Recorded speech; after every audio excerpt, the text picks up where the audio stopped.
আগের দিন নেওয়া নাইট স্যুটগুলো আজকে রিটার্ন করে দিচ্ছি। এগুলো রিটার্ন করে আমি অলরেডি ২ টো আরও অর্ডার করে ফেলেছি। একটা ফ্লিপকার্ট, একটা মিশোতে। ওইগুলো হচ্ছে পিওর কটনের আর দামটাও তো স্বাভাবিকভাবে এর ডাবল। ওগুলো আসুক তারপর তোমাদেরকে দেখাবো। এক হাতে রিটার্ন করে আরেক হাতে আরও একটা পার্সেল রিসিভ করে নিয়েছি। মানে পার্সেল আমার নিত্যদিনের একটা ব্যাপার। চলো তোমাদের দেখাই কি আছে। ভীষণ একটা পাতলা প্যাকেটের মধ্যে ছোট্ট একটা জিনিস আছে। আমি জানি কি আছে, বুঝতে পেরেই গেছি। তোমাদেরকেও দেখাচ্ছি। দোকানে বসেই ভাবলাম প্যাকেটটা কেটে নিই। এখন আমি একটু দোকানে আছি। বাবা আর ভেতর দিকে গেছে স্নান খাওয়া-দাওয়া করতে।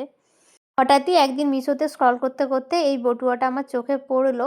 তাই ভাবলাম অর্ডার করি। খুব একটা বেশি দাম ছিল না। ১৬০ থেকে ৫০ থেকে ৬০ এর ভেতরেই ছিল। তো আমি এটা অর্ডার করেছিলাম। আজকে চলেও এসেছে। এর আগে আমি কখনোই অনলাইন থেকে বটুয়া কিনিনি। বটুয়াটা আমি কখনোই কিনিনি। অনলাইন হোক আর অফলাইন হোক এই ১ম কিনলাম।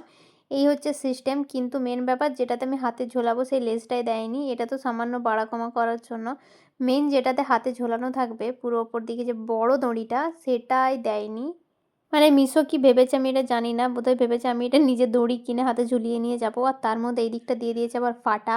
মানে যা কিছু রাখবো যাতে অনায়াসে আমার গলে যায় সেই ব্যবস্থাই করে দিয়েছে। বিচ্ছিরি একদম কোয়ালিটি। আমি এক্ষুনি এটা রিটার্ন করে দেবো।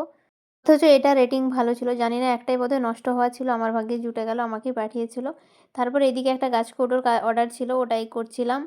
আর সন্ধ্যাবেলা এই শীতে আমার প্রিয় স্যুপ আর মোমো নিয়ে হাজির আমার ভাই। পুরো গরম, গরম একদম ধোঁয়া ওঠা স্যুপ। ভাইকে বললাম একটু থালাতে ঢেলে দিতে, আমি ভিডিও বানাচ্ছিলাম। ভাই মোমো অলরেডি খেয়ে নিয়েছে। তাই ভাইয়ের ১ প্লেট স্যুপ, ১ বাটি আর বাকিটা আমার। ভীষণই প্রিয় আমার একটা খাবার। ওইদিকে খাওয়া-দাওয়া করে একটু দোকানে চলে এসেছিলাম একটা পুচকিপানার ড্রেস কিনতে। এই ড্রেসটা কিনেছি। আমার একটা দাদার মেয়ে হয়েছে তো ওকে দেখতে যাবো।